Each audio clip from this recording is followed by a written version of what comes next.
एक बार माता पार्वती भगवान भोलेनाथ से पूछती हैं कि प्रभु, यह बताइए कि देव उठनी एकादशी का क्या महत्व है। देव उठनी एकादशी पर इंसान को भूल से भी कौन सी गलतियां नहीं करनी चाहिए और देव उठनी एकादशी व्रत करने से इंसान को किस पुण्य की प्राप्ति होती है। तो भगवान भोलेनाथ कहते हैं कि सुनो पार्वती, आज मैं तुम्हें एक कहानी सुनाता हूँ। बहुत समय पहले की बात है। किसी राज्य में एक राजा राज्य किया करता था। वह नियम और धर्म का बहुत ही ज्यादा पालन करने वाला राजा था।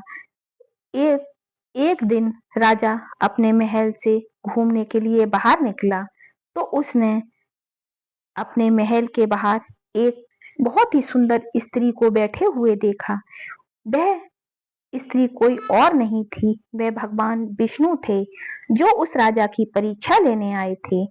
राजा ने जब उस सुंदरी को सड़क के किनारे बैठा देखा तो राजा उस पर मोहित हो गई। राजा उससे भेंट करने के लिए चले गए और वहां जाकर उन्होंने उस स्त्री से रोड के किनारे बैठने का कारण पूछा तो उस स्त्री ने बताया कि वह बेसहारा है, इसलिए वह रोड के किनारे बैठी हुई है। तो राजा ने कहा कि तुम मेरे साथ मेरे महल चलो।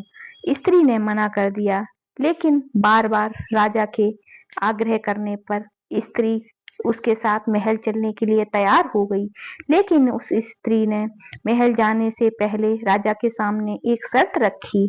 उस स्त्री ने कहा कि अगर आप मेरी इस शर्त को स्वीकार करेंगे तभी मैं आपके साथ आपके राज्य में चलूंगी। राजा ने उसकी शर्त स्वीकार कर ली और उसके बाद वह स्त्री उस राजा के साथ जाने के लिए तैयार हो गई। स्त्री ने प्रस्ताव रखा कि अब से वह पूरे राज्य की अधिकारी होगी, साथ ही साथ वह जो भी बनाएगी राजा को वह खाना होगा। राजा ने उसकी बात मान ली और वह स्त्री उस राजा के साथ महल में चली गई। अगले दिन एकादशी पर उस सुंदरी ने बाजारों में बाकी दिनों की तरह ही अन्न बेचने का आदेश दिया। उसके सभी मंत्रीगण बाजार में अन्न बेचने के लिए जाने लगे और मार्केट में सब जगह अन्न बिकने लगा। लेकिन उस स्त्री ने उस दिन मांसाहार बनाकर राजा को खाने के लिए कहा। राजा ने मना कर दिया। राजा बोला कि आज मैं मांसाहार नहीं ग्रहण कर सकता, क्योंकि आज एकादशी का व्रत है और मैं एकादशी के दिन सिर्फ फल ही ग्रहण करता हूँ। रानी ने उस राजा को शर्त याद दिलाई। उसने कहा कि मैंने आपसे आने से पहले ही यह शर्त रखी थी कि मैं जो भी बनाऊंगी वह आपको खाना होगा। अगर आप नहीं खाएंगे तो फिर मैं ये महल छोड़कर चली जाऊंगी। राजा ने बहुत आग्रह किया, लेकिन वह नहीं मानी। उसने कहा कि मैंने जो भी बनाया है वह आपको खाना ही होगा। रानी ने बार बार शर्त याद दिलाते हुए राजा को कहा कि अगर वह तामसिक भोजन नहीं खाएगा तो वह उसके बड़े राजकुमार का सिर धड़ से अलग कर देगी। राजा ने अपनी सारी स्थिति बड़ी रानी को बताई। बड़ी महारानी ने राजा से धर्म का पालन करने की बात कही और अपने बेटे का सिर काट देने को मंजूरी दे दी। राजा हताश थे और सुंदरी की बात न मानने पर राजकुमार का सिर धड़ से अलग करवाने के लिए तैयार हो गए। सुंदरी के रूप में श्री हरि राजा के धर्म के प्रति समर्पण को देखकर अत्यंत प्रसन्न हुए और उन्होंने अपने असली रूप में आकर राजा को दर्शन दिए। विष्णु जी ने राजा को बताया कि तुम मेरी परीक्षा में सफल हुए हो, कहो क्या वरदान चाहिए। राजा ने इस जीवन के लिए प्रभु का धन्यवाद किया और कहा कि आप मेरा उद्धार कीजिए। राजा की प्रार्थना से श्री हरि ने उनकी प्रार्थना स्वीकार कर ली और वे मृत्यु के बाद वैकुंठ लोक चले गए। तो इस प्रकार जो व्यक्ति भी पूरी श्रद्धा और भक्ति से भगवान विष्णु की पूजा आराधना करता है, उनका व्रत करता है, तो उसे मोक्ष की प्राप्ति होती है, उसे वैकुंठ धाम में स्थान मिलता है।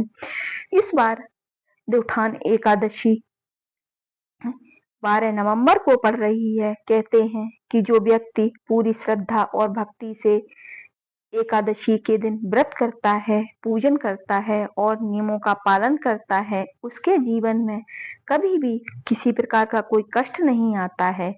कार्तिक माह के शुक्ल पक्ष में पड़ने वाली दूसरी एकादशी को देवउठनी एकादशी कहा जाता है। इस बार देवउठनी एकादशी का व्रत 12 नवंबर को रखा जाएगा। यह एकादशी बेहद महत्वपूर्ण है। मान्यता है कि इस दिन भगवान विष्णु 4 माह तक सोने के बाद जागते हैं। इन 4 महीनों में भगवान विष्णु के सोने या कहीं देव शयन के कारण सभी प्रकार के मांगलिक कार्य वर्जित होते हैं। भगवान विष्णु के पुनः जागने के बाद ही सभी मांगलिक कार्य संपन्न हो पाते हैं। देव जागरण देव उत्थान होने के कारण इसको देव उत्थान एकादशी के नाम से भी जाना जाता है। इस दिन उपवास रखने और कथा सुनने का विशेष महत्व है।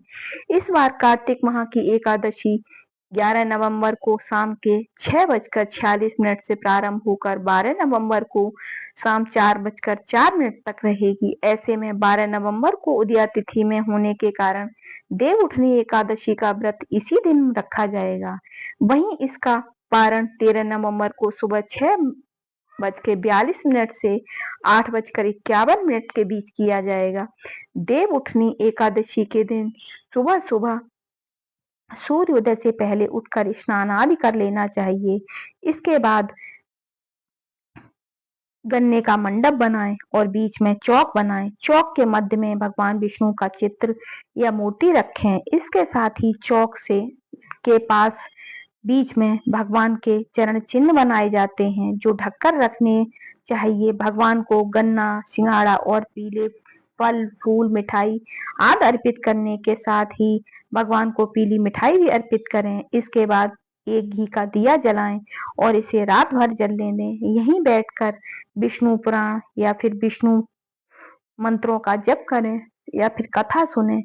कहते हैं जो पूरी श्रद्धा और भक्ति से भगवान विष्णु के व्रत को करता है, भगवान उसके सभी मनोकामनाओं को पूर्ण कर दे देते हैं। देवउठनी एकादशी पर बहुत से नियमों का पालन करना बहुत जरूरी होता है।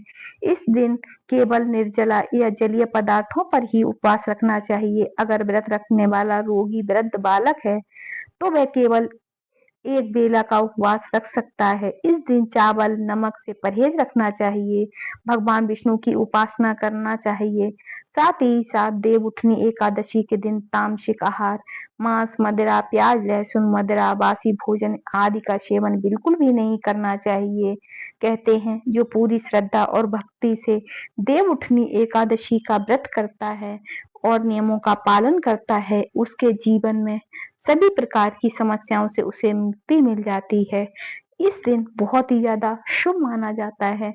कहते हैं इस दिन कोई भी शुभ काम, शादी, गृह प्रवेश कुछ भी बिना मुहूर्त के कर सकते हैं।